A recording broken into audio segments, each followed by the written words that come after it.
সকাল বন্ধুরা, তোমরা সবাই কেমন আছো? আশা করি সবাই ভালো আছো, সুস্থ আছো। আমরাও বেশ ভালো আছি। আমি টুম্পা, আমার নতুন একটা ব্লগে তোমাদের সবাইকে অনেক অনেক স্বাগত।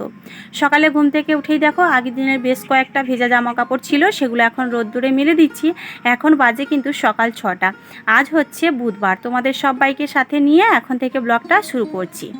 সকালবেলাতে দেখো জামা কাপড়গুলো তো বাইরে বের করে দিলাম, আর বাসি থালা বাসনগুলো কিন্তু কলপারে রেখে দিয়ে এসেছি।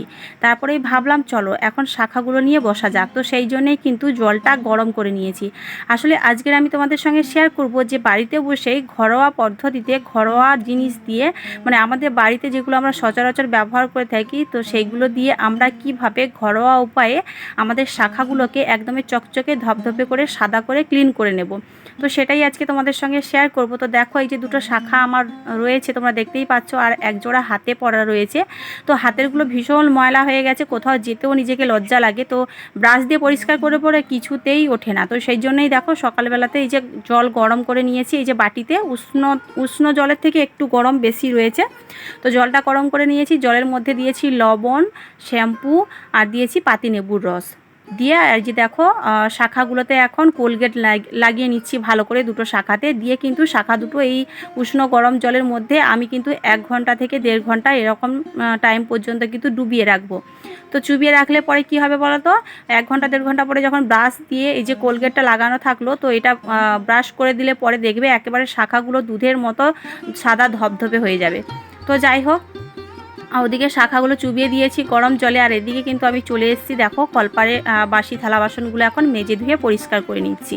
তো এদিকে হচ্ছে বাসি কাজ তো করছি, তার উপরে আবার পড়েছে ডাক। তো এরকম যদি আপনজনেরা ঘন ঘন ডাকতে থাকে, তার উপরে আবার ভালোবাসার মানুষ, কাছের মানুষ, তো যদি সব সময় ডাক পড়তেই থাকে তাহলে কি না গিয়ে থাকা যায় বলো?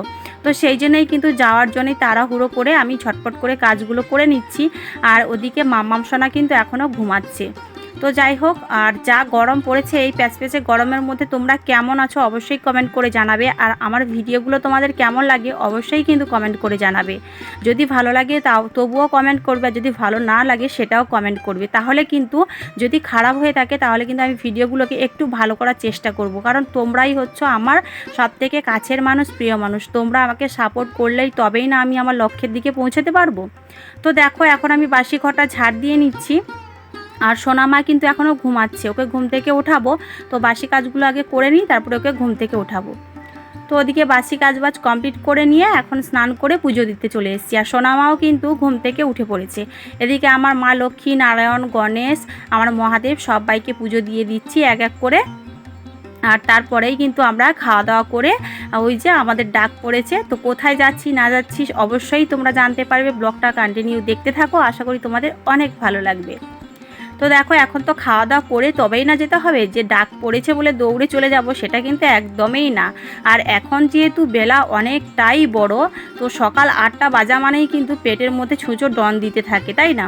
তো সেই জন্যই কিন্তু মামামে স্কুলে দিয়েছিল খিচুড়ি আর ডিম। মামামে এখন খিচুড়িটা খেয়ে নেবে, আর আমি নিয়েছি পান্তা ভাত। খাওয়া দাওয়ার পরে এই যে দেখো মা মেয়ে সাজুগুজু করে অটো ধরে একেবারে যাওয়ার উদ্দেশ্যে রওনা দিয়ে দিয়েছি। ফাইনালি কিন্তু আমরা পৌঁছে গেছি আমাদের গন্তব্যস্থানে। কোথায় এসছি বলো তো? এসছি কিন্তু আমার বাবার বাড়িতে। তো বাবা মা যদি আমাকে ডাকে, সবসময় ডাক পাঠায়, ভালোবেসে ডাকে, আর আমি কিন্তু একমাত্র মেয়ে, তাহলে কি মা বাবার ডাকে না এসে পারি বলো? তো সেই জন্যই কিন্তু চলে আসলাম। আর তোমাদের দাদাভাইও বলেছিল হ্যাঁ ডাকছি যখন যাও। আর এসেই দেখি বাবা কিন্তু চিকেন নিয়ে এসছে। বাবা না, বাবা দোকানেই ছিল, ভাই গিয়েছিল চিকেন আনতে। আর এখন মা চিকেন কষা করছে, আর ভাই বসে বসে কী খাচ্ছে বলো তো? আমের চাট খাচ্ছে। আর এদিকে দেখো মার কিন্তু চাট হয়ে গেছে, পটল ভাজা হয়ে গেছে, আর এখন এক সাইডে ভাত বসিয়েছে, আর এখন চিকেনটাকে ভালো করে কষিয়ে নিচ্ছে। আর এই যে আমাদের একটা ছোট্টবেলা থেকে স্বভাব রয়েছে যে মা চিকেন কষলে পরেই আমাদের একটু করে বাটিতে করে দেয় খাওয়ার জন্যে।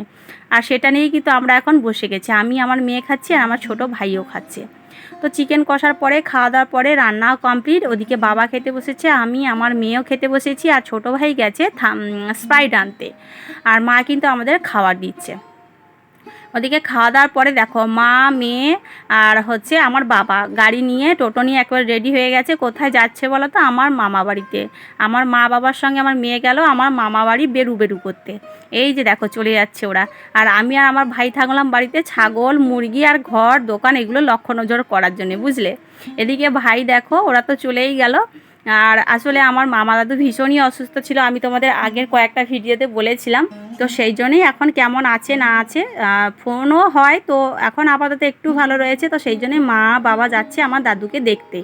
আর মা বাবা বললো চলে আয়, দোকানটা খোলা হয়েছে, একটু কাজ হচ্ছে দোকানে, তো ভাই একা বাড়িতে থাকবে, তুই চলে আয়। তো সেই জন্যই আসলাম।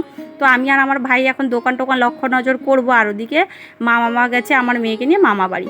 আর ভাই তো ওদিকে দেখলে ছাগলের সেবা করছে, ছাগলকে আটা জল করে দিল বিকেলবেলাতে। তো তারপরেই কিন্তু আমি কিন্তু খাওয়ার পরে বাবার বাড়িতে সমস্ত এঁঠো বাসন টাসন ধুয়ে ঘর উঠো ঝাড় দিয়ে সন্ধে জ্বালিয়ে তারপরে কিন্তু মা বাবা এসেছিলো বাড়িতে। ওই কটা নাগাদ এসছে বলো তো, 5:30 6টা 6:30 নাগাদ, সরি 5:30টার দিকে এসছে। আসার পরেই কিন্তু হচ্ছে আমি আর আমার মেয়ে রেডি সেডি হয়েছিলাম। তারপরে ভাই এসে কিন্তু আমাদের বাড়িতে ছেড়ে দিয়ে গেছে। আর এই যে দেখতেই পাচ্ছ কতটা অন্ধকার হয়ে গেছে, আমি বাড়ি চলে এসেছি, অন্ধকার নেমেই এসছে। আর মামা বাড়ি থেকে পেঁপে দিয়েছিল, তো সেটাই এখন কাটলাম, আমি আর আমার মেয়ে খাবো। তো মা রেখেছে দুটো পেঁপে, আমাকে দুটো দিয়েছে, তো একটা কাটলাম, এই যে দেখো। আর পেঁপেটা খেতে কিন্তু ভীষণই টেস্টি ছিল। তারপরে সন্ধে ঘরের কাজকর্ম কমপ্লিট করে আমি কিন্তু সন্ধে প্রদীপ জ্বালিয়ে মামামকে পরিয়ে টরিয়ে এখন চলে এসেছি রান্নাঘরে। কি করছি বলো তো, পেঁয়াজি ভাজছি। তো ভাবছি রাতে আর ভাত করবো না, মুড়ি রয়েছে, তো মুড়ি আর পেঁয়াজি খেয়ে নেবো। তো সেই জন্যই কিন্তু পেঁয়াজিটা আমি ভেজে নিচ্ছি। আর পেঁয়াজিটার কালারটা কিন্তু খুব দারুণ হয়েছে, তাই না?